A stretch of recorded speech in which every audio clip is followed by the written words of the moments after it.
नमस्कार दोस्तों, मैं अपने यूट्यूब चैनल सक्सेस में सब लोगों का स्वागत करता हूं। देखिए दोस्तों, साइंस की आज सेकंड क्लास है। बहुत ही अच्छी तरीके से क्वेश्चन लेके आया हूं और बहुत ही अच्छे क्वेश्चन है।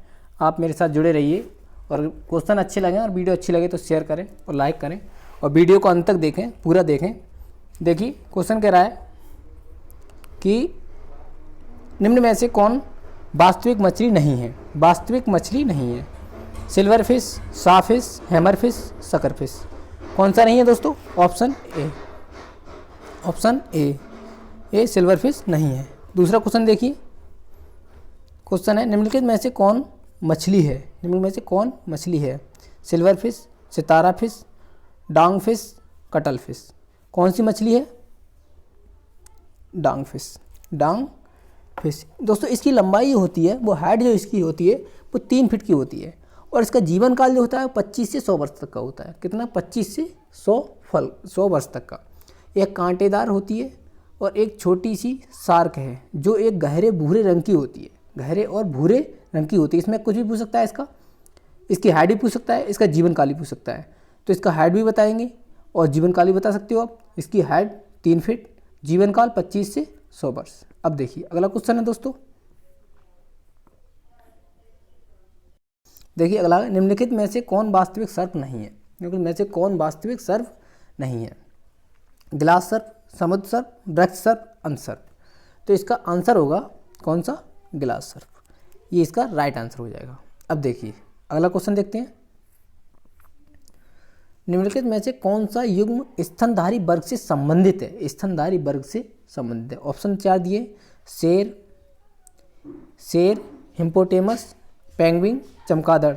शेर, चमगादड़, व्हेल, शुतुरमुर्ग, hippopotamus, penguin, whale, kangaroo. Option D है व्हेल, चमगादड़, कंगारू और हिप्पोपोटेमस। अब देखिए इसका आंसर, राइट आंसर हो जाएगा मित्रों ऑप्शन डी। कौन सा? Option D. अब देखिए अगला क्वेश्चन देखते हैं। पक्षियों के अध्ययन को क्या कहते हैं? दोस्तों पक्षियों के अध्ययन को क्या कहते हैं? अच्छा क्वेश्चन है। पक्षियों के अध्ययन को क्या कहते हैं? देखिए ऑप्शन हो जाएगा इसका डी। Option D, आर्थियोलॉजी। अब देखिए अगला क्वेश्चन है।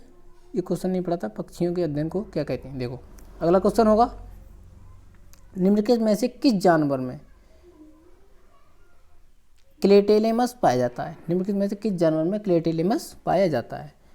लिमिपेटे, सेंटीपेडे, केचुआ, रिंगा वार्म। तो इसका राइट आंसर हो जाएगा दोस्तों क्या? ऑप्शन सी, केचुआ। केचुआ में क्लाइटेमस पाया जाता है। केचुआ एक एनिलिडी संघ का सदस्य होता है। अब देखिए अगला क्वेश्चन देखिए दोस्तों। जंतुओं का वैज्ञानिक नाम किस भाषा में लिखा जाता है? जंतुओं का वैज्ञानिक नाम किस भाषा में लिखा जाता है? दोस्तों बहुत ही अच्छा क्वेश्चन है और हमेशा किसी न किसी एग्जाम में पूछा ही जाता है। तो मेरे साथ ऐसे जुड़े रहिए और मेरे साथ बने रहिए। बहुत अच्छे अच्छे क्वेश्चन लेके आऊँगा और किसी एग्जाम में आपका क्वेश्चन कोई छूट नहीं पाएगा। बस आपका साथ चाहिए, आप शेयर करते रहिए वीडियो को। देखिए जंतुओं का वैज्ञानिक नाम किस भाषा में लिखा जाता है? तो इसका ऑप्शन है बी, लैटिन भाषा में। सबको पता होगा, ये तो सिंपल क्वेश्चन है। देखिए अगला क्वेश्चन है कि निम्न में से कौन सर्प, निम्नलिखित में से कौन विषैला सर्प नहीं है? निम्नलिखित में से कौन सा विषैला सर्प नहीं है? कोबस, ड्रायोफिश, एलेप्स, पाइथन। तो इसका विषैला सर्प जो नहीं होगा वो कौन सा नहीं होगा? पाइथन। कौन सा? पाइथन। पाइथन एक गैर जहरीला सर्प है। पाइथन कुल पाइथोडिट और संघ कार्डेटा का उदाहरण है। पाइथन अपने शिकार को दम घोट के मारता है। यह सांस को रोककर पूरा शिकार को पूरा निगल लेता है। सांस को रोककर यह पूरा शिकार को निगल लेता है। कौन? पाइथन। देखिए अगला क्वेश्चन देखिए दोस्तों। अगला क्वेश्चन है, कुछ मछलियाँ जल में तैरती नहीं हैं, क्योंकि उनमें उपस्थित होती है। अब वो किस वजह से नहीं तैरती? देखो, वायुरत्न शरीर पर, तैरने वाले चंपू, उत्प्लावन स्केल स्विमेटिवस। अब इसका राइट आंसर हो जाएगा मित्रों कौन सा? ऑप्शन सी, तैरने वाले चंपू, देखिए अगला क्वेश्चन क्या कहता है, होमो सैपियंस का सही वैज्ञानिक परिभाषा क्या है? होमो सैपियंस की सही परिभाषा क्या है, डेफिनेशन क्या है? देखिए, मनुष्य बुद्धिमान, मनुष्य प्रमुख, मनुष्य सर्वाहारी, मनुष्य मूर्ख। अब देखिए दोस्तों, वैसे इसका राइट आंसर तो सबको पता ही होगा, क्योंकि मनुष्य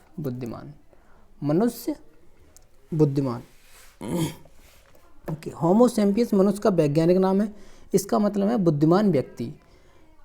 इस पृथ्वी पर मनुष्य सबसे आधुनिक प्राणी है जो स्तनधारी संघ से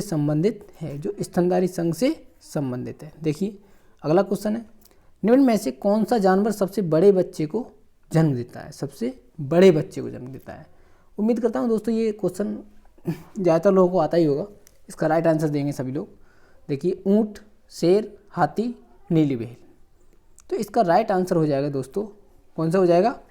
नीली व्हेल इसका राइट आंसर हो जाएगा। देखिए अब दोस्तों, इसका वजन पूछ सकता है कि नीली व्हेल का वजन कितना हो सकता है।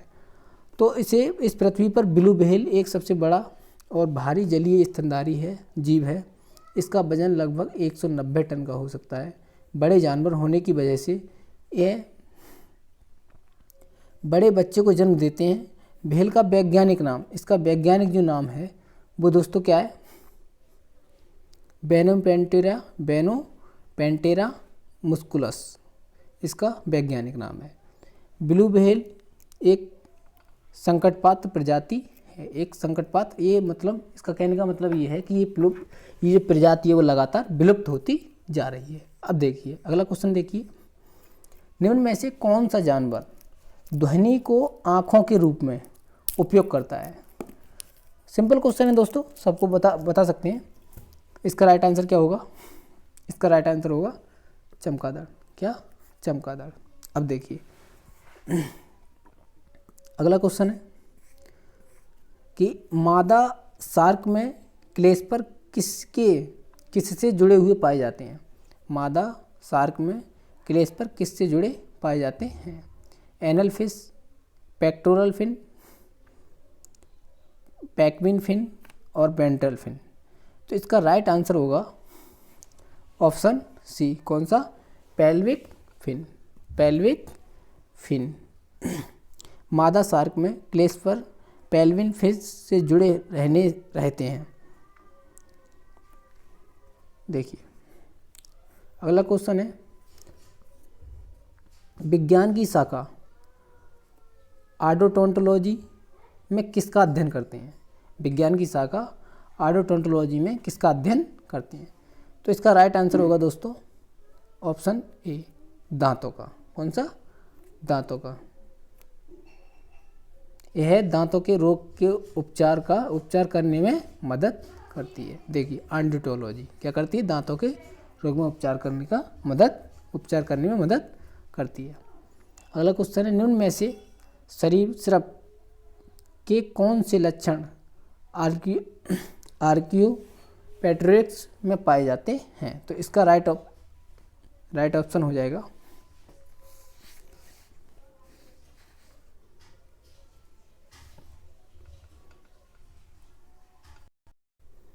दोस्तों, इसका राइट ऑप्शन क्या हो जाएगा? Option B. क्या बोला है? पंजे नुमा पंख और जबड़े में दांत और पूंछ, इसका राइट आंसर हो। देखिए अगला क्वेश्चन देखते हैं। अगला क्वेश्चन है कि डार्विन फिंच किस समूह को कहते हैं? डार्विन फिंच है वो किस समूह को कहते हैं? तो देखो, मछलियाँ, छिपकलियाँ, पक्षियों और उभयचरों। तो इसका राइट आंसर होगा दोस्तों ऑप्शन सी, पक्षियों को। डार्विन ने गालापागोस द्वीप पर 14 प्रकार के पक्षियों का अध्ययन किया और देखा कि प्रत्येक जीव पर्यावरण के अनुसार अपने आप को विकसित करता है, तो इसीलिए इसको डार्विन फिंच उसी के नाम पर कहा जाता है। इस समूह को उसी के नाम पर कहा जाता है। देखिए अगला क्वेश्चन है, उत्तम परिजीविका। उत्तम परिजीविका का सिद्धांत सबसे पहले किसने दिया? सबसे पहले किसने दिया? तो इसका राइट आंसर हो जाएगा दोस्तों ऑप्शन सी, स्पेंसर। स्पेंसर ने दिया था। कब दिया था? 1864 में दिया था, अपनी पुस्तक प्रिंसिपल ऑफ द बायोलॉजी में। प्रिंसिपल ऑफ द बायोलॉजी में कब? 1864 में। 1864 में। अब देखिए विलुप्त जानवरों के अध्ययन को क्या कहते हैं? विलुप्त जानवरों के अध्ययन को क्या कहते हैं? तो इसका राइट आंसर हो जाएगा दोस्तों ऑप्शन डी, पैलेंटोलॉजी। पैलेंटोलॉजी। अब देखिए अगला क्वेश्चन होगा। अगला क्वेश्चन है, डायनासोर थे। डायनासोर क्या थे? डायनासोर थे स्तनधारी जो विलुप्त हो गए थे, बड़े शाकाहारी प्राणी जो हेम्पोटेपस प्रजाति के हैं, अंडे देने वाले स्तनधारी सरीसृप जो विलुप्त हो गए थे, विलुप्त हो गए। तो इसका राइट आंसर हो जाएगा ऑप्शन डी, सरीसृप जो विलुप्त हो गए। कौन थे? डायनासोर। अब देखिए ये 320 और 65 मिलियन वर्ष पहले, 230 और 65 मिलियन वर्ष पहले जुरासिक काल में पाए जाते थे।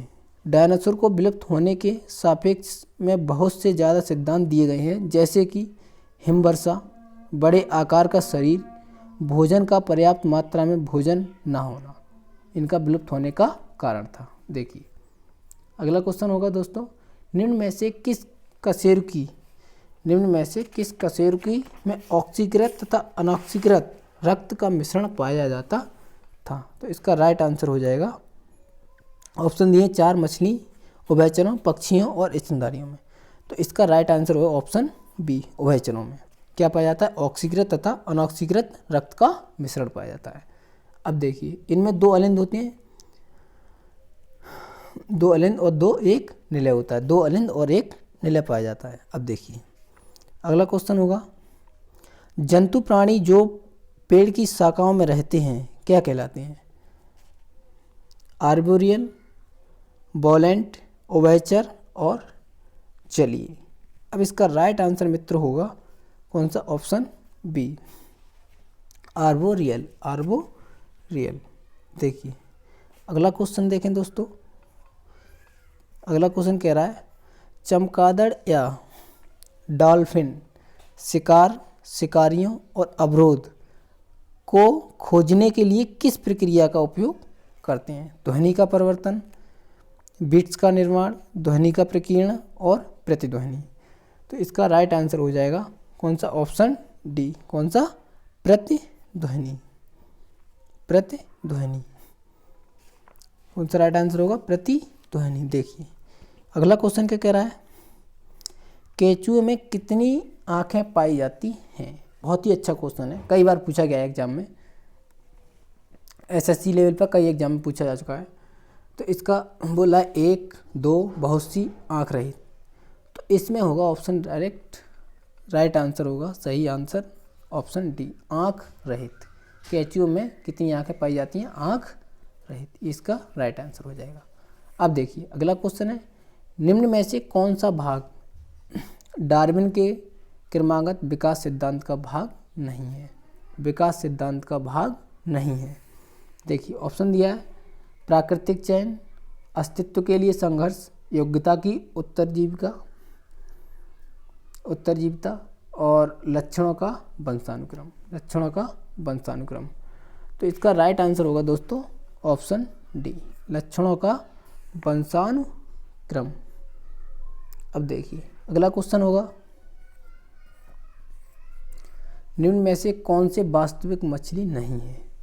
कौन सी वास्तविक मछली नहीं है? तो कौन सा नहीं है इसमें दोस्तों? बी, ऑप्शन बी, सितारा मछली। ये क्वेश्चन रिपीट हो रहा है शायद क्वेश्चन, चलिए कोई बात नहीं। देखिए सितारा मछली। थैंक यू दोस्तों, आज तक यहीं रखते हैं, नेक्स्ट क्वेश्चन अगली क्लास में देखते हैं बहुत ही अच्छी तरीके से। और अगर वीडियो अच्छी लगे, क्वेश्चन अच्छे लगे तो शेयर करें और लाइक करें। Thank you, all the best.